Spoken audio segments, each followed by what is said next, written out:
Johannesburg की शाम कभी इतनी भारी नहीं लगी थी। आसमान पर उतरता अंधेरा मानो किसी तूफान से पहले की आखिरी चेतावनी हो। कैमरों की चमक, मीडिया की बाढ़ और सुरक्षा के कड़े घेरे के बीच दुनिया के सबसे शक्तिशाली नेता अपनी अपनी सीटों पर बैठ चुके थे। लेकिन आज पूरी दुनिया की निगाहें एक ऐसी कुर्सी पर टिक गई थीं जो खाली थी। ग्लोबल पावर का केंद्र माने जाने वाले संयुक्त राज्य अमेरिका की कुर्सी। और यह खालीपन घटना नहीं, संकेत था एक बड़ी भू राजनीतिक हलचल का। वीडियो को आगे बढ़ाने से पहले चैनल को लाइक, सब्सक्राइब और कमेंट जरूर करें ताकि हर भारतीय तक सच्चाई पहुंच सके। उस पल नरेंद्र मोदी का चेहरा कैमरों से कहीं ज्यादा डिप्लोमेटिक रडार पर दिखाई दे रहा था। वर्षों से ग्लोबल साउथ की सबसे विश्वसनीय आवाज बने भारत के प्रधानमंत्री बाकी नेताओं की तरह सिर्फ बैठक में मौजूद नहीं थे। वह उस बदलाव को महसूस कर रहे थे जो इतिहास में बहुत कम बार आता है। अमेरिका का न आना प्रेस रिलीज में दिए गए कारणों जितना साधारण नहीं था। ये एक मैसेज था, एक पावर शिफ्ट का ऐलान। और वह ऐलान सीधे दक्षिण अफ्रीका और भारत की दिशा में था।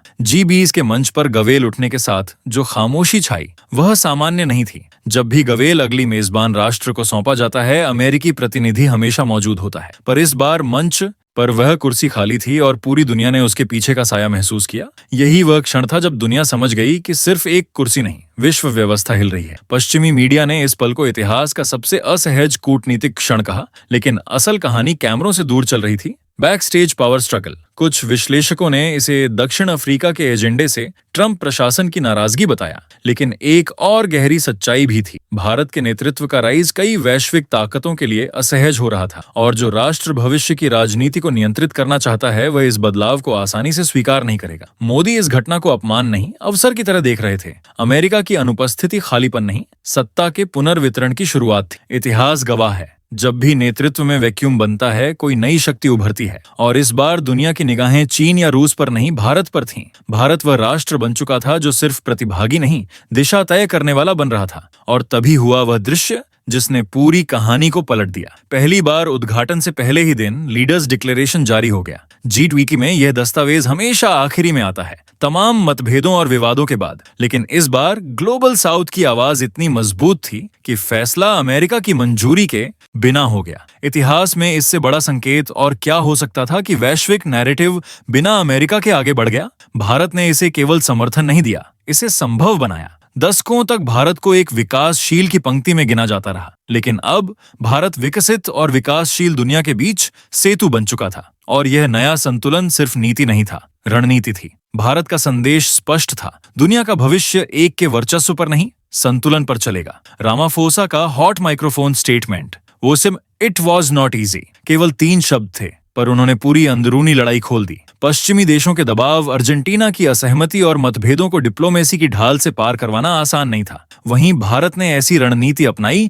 जो किसी पर हावी भी नहीं हुई और किसी से झुकी भी नहीं। शक्ति को सबसे ऊंची आवाज से नहीं, सबसे सही समय पर शांत चाल से दिखाया गया। ये युद्ध नहीं था, लेकिन शतरंज की बिसात थी, और भारत ग्रैंडमास्टर की तरह खेल रहा था। जहां अमेरिका अनुपस्थित था, चीन आक्रामक था, रूस अपने एजेंडे पर केंद्रित था, वहीं भारत स्थिर था, विश्वसनीय था, निर्णायक था। यही कारण है कि जब क्लाइमेट फाइनेंसिंग, डेट रिलीफ और वैश्विक असमानता जैसे मुद्दों पर पहली बार गंभीरता से विचार हुआ तो पूरी दुनिया को भारत की प्रिज्म से ही समाधान दिखा। भारत अब उभरती शक्ति नहीं, संतुलन की शक्ति बन चुका है। अब रुकावट यहीं आती है। असली ड्रामा अगले पलों में शुरू होता है। अमेरिका की गैर हाजिरी से दुनिया का नैरेटिव बदल चुका था, लेकिन उसी नैरेटिव से अमेरिका अगले साल वापसी की योजना बना रहा था। जोहान्सबर्ग की रात खत्म हो चुकी थी, लेकिन दुनिया के पावर सर्कल्स में हलचल अभी शुरू हुई थी। G20 में हुई घोषणा सिर्फ दस्तावेज नहीं थी, यह वैश्विक पावर बैलेंस में परिवर्तन का प्रतीक थी। अमेरिका की खाली कुर्सी ने जितनी खामोशी मंच पर पैदा की थी, उससे कई गुना ज्यादा शोर वॉशिंगटन, बीजिंग, मॉस्को और ब्रसेल्स के गलियारों में गूंज रहा था। हर विश्लेषक इस निष्कर्ष पर पहुंच चुका था कि यदि वैश्विक प्रभाव का केंद्र बदल रहा है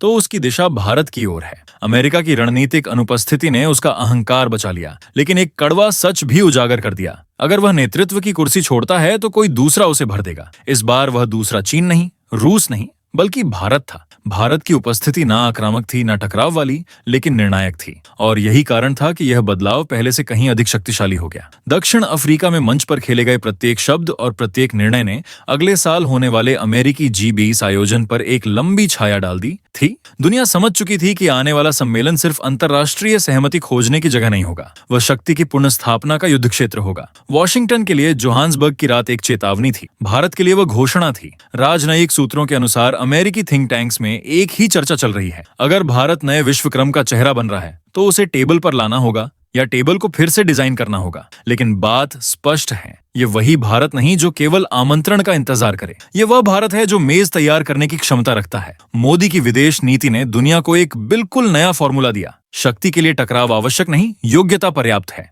भारत का स्टैंड न किसी ब्लॉक के प्रति झुका हुआ है, न किसी धुरी के प्रति कठोर है। भारत का संदेश बेहद साफ है, संप्रभु हित सबसे ऊपर, लेकिन वैश्विक हितों को साथ लेकर। चीन और रूस ये जानते हैं कि भारत उनकी तरह टकराव नहीं चाहता, पर अमेरिका भी समझ चुका है कि भारत उसकी तरह नियंत्रण नहीं चाहता। और इसी संतुलन ने भारत को दुनिया की कूटनीतिक इकाई में सबसे निर्णायक शक्ति बना दिया है। भारत ऐसा राष्ट्र बन चुका है जिसके साथ दुनिया बैठकर विचार करना चाहती है और जिसके बिना वैश्विक सहमति असंभव हो जाती है। दक्षिण अफ्रीका सम्मेलन के बाद से वैश्विक मीडिया की भाषा भी बदल चुकी है। अब भारत को मात्र इमर्जिंग इकोनॉमी या रीजनल पावर नहीं कहा जा रहा। शांति की शक्ति, विश्वसनीय शक्ति, स्टेबलाइजिंग पावर जैसे शब्द दुनिया के हर बड़े मीडिया आउटलेट में दिखाई दे रहे हैं। ये उस देश के लिए ऐतिहासिक क्षण है जिसे कभी तीसरी दुनिया के देश के रूप में देखा जाता था। इन सबके बीच सबसे दिलचस्प मोड़ ये है कि दुनिया सिर्फ भारत की कूटनीति की नहीं, भारत की स्थिरता की भी चर्चा कर रही है। आर्थिक प्रगति,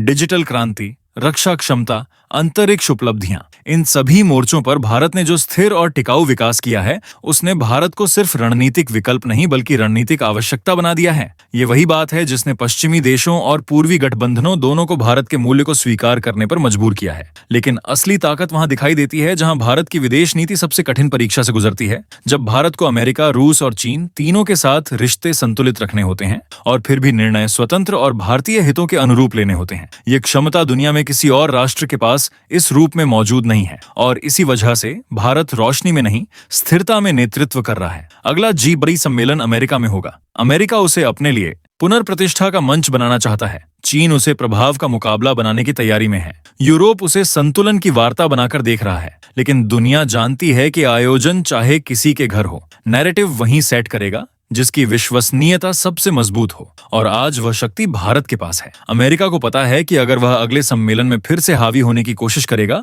तो उसे चीन से टकराव और ग्लोबल साउथ से विरोध दोनों मिलेंगे। अगर वह बहुत नरम जाएगा तो उसे नेतृत्व खोने का खतरा है। लेकिन भारत के लिए स्थिति बिल्कुल स्पष्ट है। भारत किसी शक्ति के विरोध में नहीं, विकास की दिशा में खड़ा है और यही नैरेटिव अंतर्राष्ट्रीय राजनीति का सबसे बड़ा गेम चेंजर बन सकता है। दुनिया आज एक ऐसी राह तलाश रही है जहां संघर्ष नहीं, सहयोग हो, प्रभुत्व नहीं, भागीदारी हो, नियंत्रण नहीं, संतुलन हो, और इस मॉडल को मजबूती देने वाला देश भारत है। इसीलिए अब सवाल ये नहीं कि कौन सुपर पावर है, सवाल ये है कि किस पर दुनिया भरोसा कर सकती है, और इस भरोसे की कसौटी पर भारत सबसे आगे खड़ा है। G20 का वह खाली अमेरिकी सीट सिर्फ अनुपस्थिति नहीं थी, वह संकेत थी उस युग की समाप्ति का जहां एक राष्ट्र दिशा तय करता था, और भारत का शांत लेकिन निर्णायक नेतृत्व उस युग की शुरुआत की घोषणा है जहां शक्ति साझा होगी, सम्मान साझा होगा और विकास साझा होगा। आज भारत सिर्फ मंच पर नहीं बैठता, भारत मंच को आकार देता है। यही वजह है कि पूरी दुनिया की निगाहें अब आने वाले सम्मेलन पर नहीं,